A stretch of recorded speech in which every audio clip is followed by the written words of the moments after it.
Hello year ones, let's look at your study papers for your Afrikaans exam. The first thing that we are going to look at is begripstoets, a comprehension test. Begripstoets is 'n lekker manier om punte bymekaar te maak, maar die meeste kinders sukkel met 'n begripstoets en weet nie altyd hoe om dit te antwoord nie. Hier is 'n paar wenke om begripstoetse te beantwoord. Comprehension tests are a nice way to earn marks, but most children struggle with comprehension tests and do not always know how to answer them. Here are a few tips on how to answer comprehension tests. Okay, firstly, you are going to lees die stuk aandagtig deur, moenie haastig wees nie. Read the passage carefully, do not be in a hurry. Lees deur die vraag wat gevra word, onderstreep die vraagwoorde in elke vraag waarom, hoekom, wanneer, hoe ensovoorts. Read through the questions that are asked, underline the question words in each question, why, how, when, etc. Lees weer deur die stuk.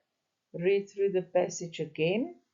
Onderstreep die antwoorde in die leesstuk. As die vraag 1 se antwoord is, sit 'n nommer 1 by die sin wat jy onderstreep het. Underline the answers in the passage. It is the answer to question 1. Write the number 1 next to the sentence you underlined. Antwoord altyd in vol sinne. Always answer in full sentences. Maak seker jy weet hoeveel tel elke vraag.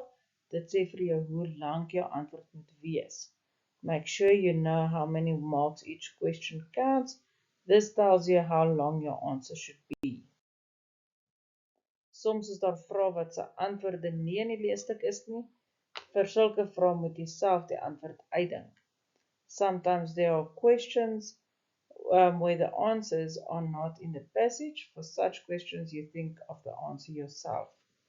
As jy klaar is, gaan weer deur die vrae en maak seker jou antwoorde is reg. When you are finished, go through the questions again and make sure that your answer are correct according to the comprehension test. Jy kan nie leer vir begripstoetse nie, maar jy kan wel oefen vir dit. Laai begripstoetse van die internet af en oefen dit sodat jy kan leer hoe die vrae geantwoord word en hoe om dit te beantwoord. You cannot study for comprehension tests, but you can practice for them. Download comprehension tests from the internet and practice them so that you can learn how the questions are answered and how to answer them. Okay, the second one is leestekens, punctuation, hoofletters, capital letters, that is used with a name, surname, month of the year, places at the start of a sentence. Punt, full stop. We are using the full stop at the end of a sentence. Komma, sy het brood, kaas, melk en eiers gekoop. Dit is wanneer jy goeders opnoem, when you name a list of things. Hakkies, brackets, dit was 'n spook of het hy gedink, this is extra information that's added. Vraagteken, question mark is used with a question. Waar het jy die potlood gesit? Question mark. Uitroepteken, exclamation mark. Eina, ek het my voet gestamp. When you shout something out, wanneer jy iets uitroep. Kommapunt, semicolon. Hy swem in die somer, hy speel hokkie in die winter. It's when you add two sentences or combine two sentences. Dubbelpunt is die colon. Jy het die volgende nodig, eiers, botter en melk. When you name a list of things. Aandagstreep dash, dit was 'n spook of so het hy gedink. That's when you're adding more information. Aanhalingstekens, inverted comma, or quotation marks. Vader sê, kinders, julle moet huis toe gaan. That is when you use somebody's direct words. Verlede en toekomende tyd, past and present tense. Daar word tussen 3 tydsvorme onderskei. You get 3 tenses in Afrikaans. Die one is teenwoordige tyd. Dui iets aan wat nou in die hede gebeur. So teenwoordige tyd is present tense. Byvoorbeeld, die span wen 'n prys. Verlede tyd is past tense. Dit dui iets aan wat reeds gebeur het, iets wat verby is. Byvoorbeeld, die span het 'n prys gewen. Toekomende tyd dui aan dat iets in die toekoms gaan gebeur, dit moet. So toekomende tyd is future tense.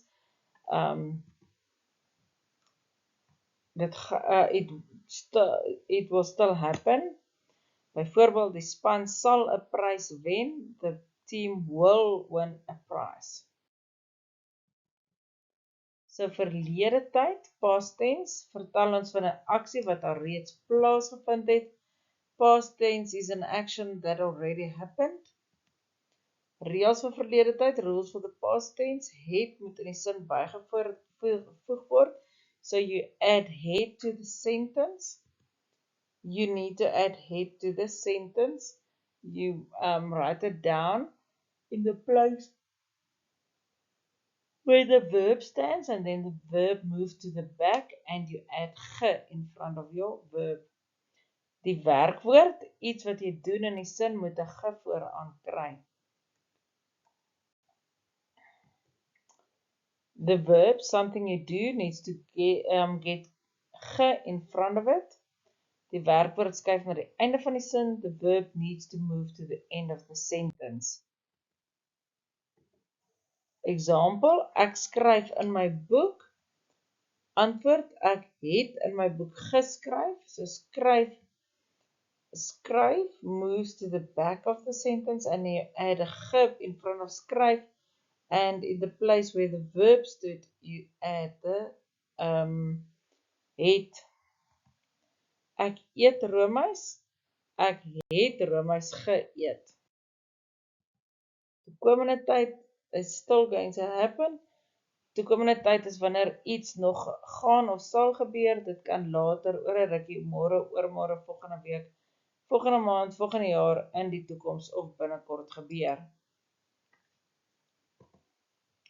There are only a few rules which you have to do to change a sentence to future tense in Afrikaans. Reëls vir toekomende tyd, rules for the future tense. There is one basic rule in the toekomende tyd, the sal and the verb that moves to the end. So the sal is standing in the place of the verb and the verb moves to the back.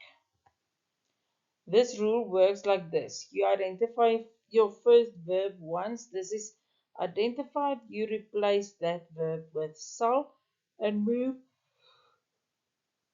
the verb to the end without adding anything to it. Byvoorbeeld, Keegan skop die bal, Keegan sal die bal skop. Then antonieme teenoorgestelde is antonyms, opposites.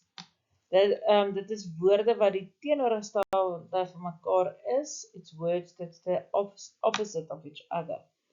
Like groot, klein, mooi, lelik, gelukkig, ongelukkig, warm, koud, nat, droog. Homofone en homonieme. Homofone is woorde wat dieselfde klink, maar word verskillend gespeel en het verskillende betekenisse. So it's words that sounds the same, but the meaning is different. Woorde wat dieselfde gespeel word, maar het verskillende betekenisse. Krap, ek krap my kop, daar is 'n krap op die strand. I scratch my head, and there is a crab on this beach. Homofone voorbeelde, reis, it sounds the same, but the spelling is different, meaning is different. Mama maak reis en vleis, Mom makes rice and meat, ons reis die wêreld vol, hart en hart, die rots is baie hard, my hart klop in my bors.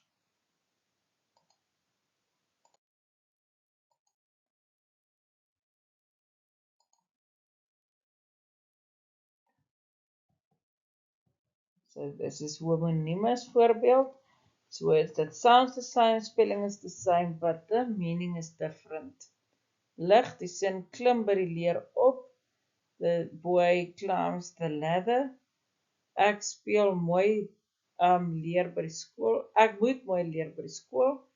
I have to study nicely at school. Okay, then we've got alfabetiese rangskikking, alphabetical order.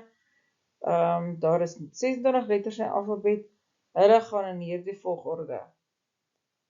There are 26 letters in the alphabet. They go in the following order. Okay, alfabetiese rangskikking is wanneer ons woorde of dinge rangskik in die volgorde van die alfabet.